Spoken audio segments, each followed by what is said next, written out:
So when she moved to San Francisco, she worked as a cook, and Pleasant eavesdropped on the conversations of wealthy patrons. She used her proximity and anonymity to pick up countless valuable investing tips by listening on the employers' conversations.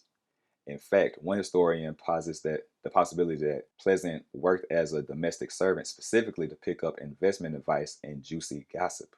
Pleasant reportedly earned roughly $500 a month as a cook, and when she first arrived in San Francisco at the age of 38, and invested much of her salary in her savings in real estate and other opportunities she overheard, including gold and silver mines. Hey, what's going on, everybody? It's Michael Q, LAU, and welcome to another episode of the ABEL Show, where it stands for Always Be Executing and Learning. And during the month of Black History Month, we're going to be changing that E from execution to educating, as I'm going to be educating you about the little known, unknown Black history facts. Now, one of the little known, unknown Black history facts is that Madam C.J. Walker was not the first Black African American millionaire. In fact, she wasn't even the first Black African American millionaire. In fact, the first honor goes to William Leidensdorf, which I did a video for him, which you can check out right here. And he was the first Black man that was the millionaire. And then the first Black woman millionaire actually goes to Mary Helen Pleasant. Now, she was born into slavery in Georgia, but as she was younger, she escaped from slavery with her parents. And then she went on to do some very notable things, primarily infiltrating and eavesdropping into conversations. So then she was able to get some tips and tricks for investing, and then be able to use that to accumulate some wealth. So she was able to get $500 a week, working as like a servant, working as a housekeeper, working as a cook. And because she was in close proximity, she was able to eavesdrop on some wealthy white men, having some conversations about what they're investing in. And then she was able to get the drop and be able to buy some investments along the way. So this is something that you can definitely do right now to be able to use your money and make it magnify, let it grow, allow you to use assets over liabilities. Are you tired of being tired, of not having enough energy to last you throughout the day? Are you wanting at work, too drained to go to the gym, or too sluggish to play with your kids, and too tired to hang out with your friends and your family? Don't worry, you're not the only one.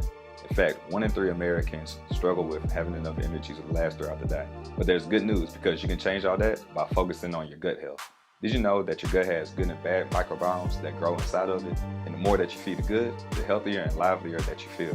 When you feed the bad ones, over time, you start to feel bad, then sad, and it turns into a fad that you feel like you can't escape. And it becomes your personality, aka your personal reality, and you feel like you cannot escape it, and you accept life as it is, and that it won't change. But that's where you're wrong. You just have to be able to shift your focus. See, most people fall into the trap of the SAD diet, or the standard American diet, which focuses on fast food, which is cheap and high in calories, rather than nature's fast food, which are fruits, vegetables, grains, nuts, and legumes that help nourish your body so that you can flourish. It's also no mistake that 90% of Americans do not eat enough fruits and vegetables according to the daily recommendations, and that's only 5 servings a day. What if I told you you can have the equivalent of 6 superfood salads all in one that's all natural, organic, whole foods? Yes, natural, organic, whole foods. And you can make and consume it in under a minute, and it only costs $4 a day. So there's no excuse that you need to shop, chop, and cook your foods because it's delivered at your front door. If this sounds good to you, check the description down below and schedule a 15-minute complimentary call so that you can see how this can be able to fit into your lifestyle. So you can change your personal reality and increase your energy, mood, digestion, sleep, and skin, all by focusing on your gut health, which is the cause to all your symptoms. Don't believe me? Just Google gut health blank and you'll find plenty of research articles that find a connection. Back to the video. Now, Mary Helen Pleasant is hailed as the mother of civil rights in California. She was a self-made millionaire and led abolitionists during the gold rush era. Research indicates that Pleasant was most likely born a slave but got her freedom at an early age. She worked on the Underground Railroad as a young adult, ushering enslaved people out of the South and into the northern states. Like many others seeking their fortunes during the gold rush, Pleasant and her husband moved to San Francisco. And if you watched the last video where I was talking about William Leidensdorf, during that time it was actually controlled by the Mexicans, and it was called Yerba Buena.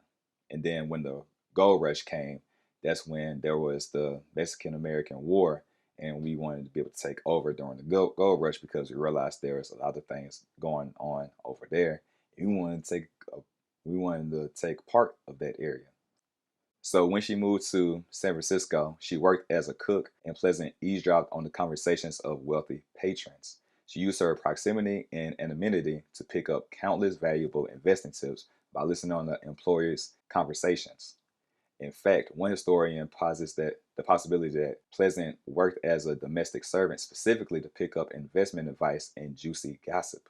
Pleasant reportedly earned roughly $500 a month as a cook, and when she first arrived in San Francisco at the age of 38, and invested much of her salary in her savings in real estate and other opportunities she overheard, including gold and silver mines. And just like the previous person I talked about, Williams Leidensdorf, when he died, because he didn't have a will and he didn't have anybody to give his land to, a lot of Black Americans went to that area to be able to build their fortune. And I'm pretty sure that she did one of the same things as well. So another thing that she also did, she also bought various local businesses, starting with laundries.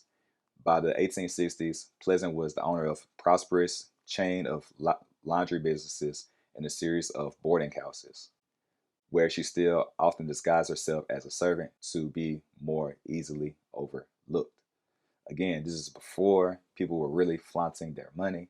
And, if people felt that you had money, or white people felt that you had money and you were of substance, they can easily take that from you because there wasn't much protecting you from them, killing you or even robbing from you. And just like in Black Wall Street, where Tulsa, Oklahoma was burned down because of essentially it was just burned down because of jealousy that the Black Americans built their city and they had pianos while the other people that were driving by the towns, they didn't have the wealth or the status that they had. And having a piano in your living room was a status symbol that you were somebody that was wealthy, somebody that was rich.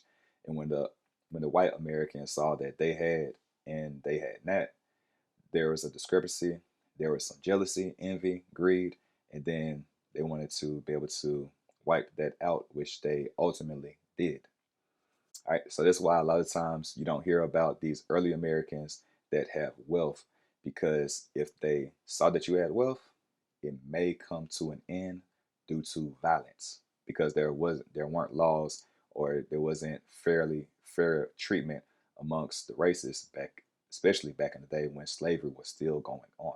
To learn more information about PRM and the family of products, check out the description down below to set up a 15-minute complimentary call, and you can also check out the website. You're just one click away for a better life.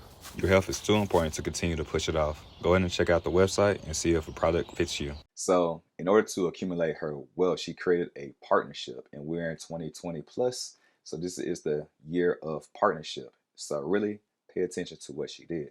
So Pleasant met a bank clerk named Thomas Bell, who helped her pursue some of the investments as part of what would be a years-long business partnership forged in order to make both parties extremely wealthy. So, what did he have that she lacked? He had the skin, and he was a banker. So he was able to give out loans. He was able to disperse money around so then he can buy the investments. What did she have? She had the information. She had the money. So what did they do? They partnered with the money.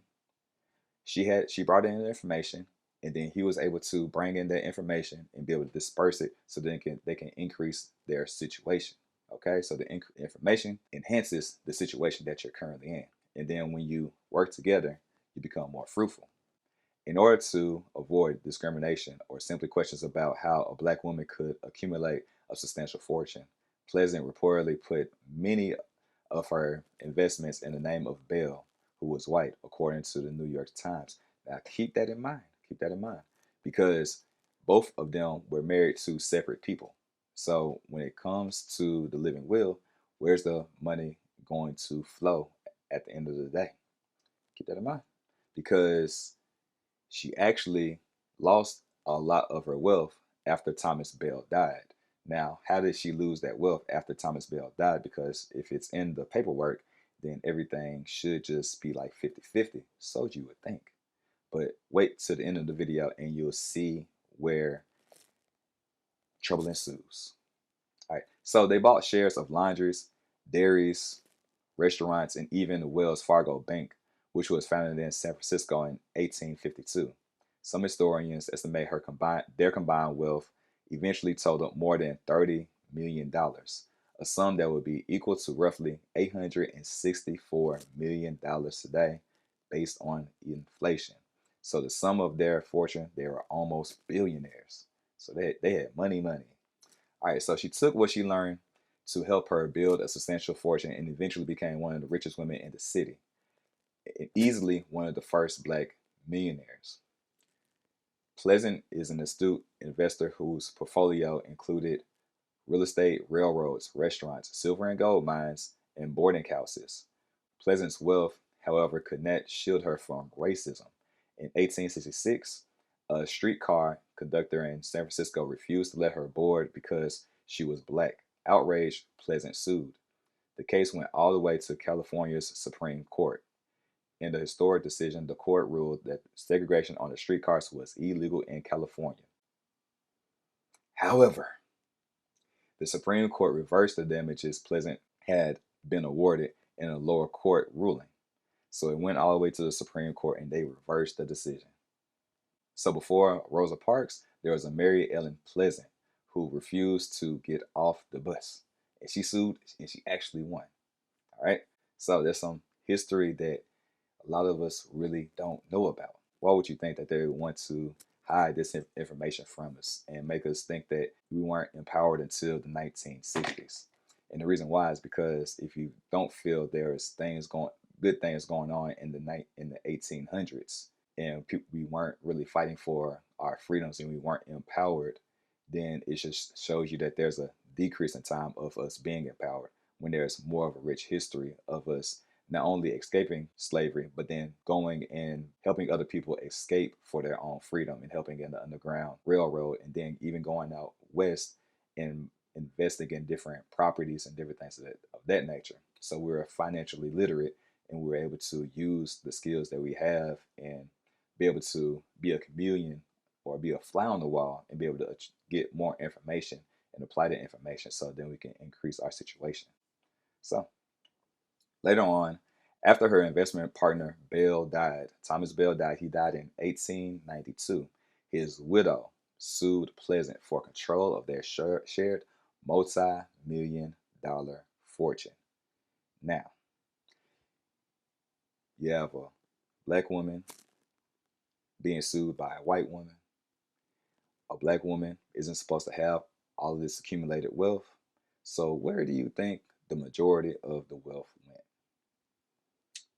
And she had already gone through a court case and she won initially, but then the Supreme Court overturned it.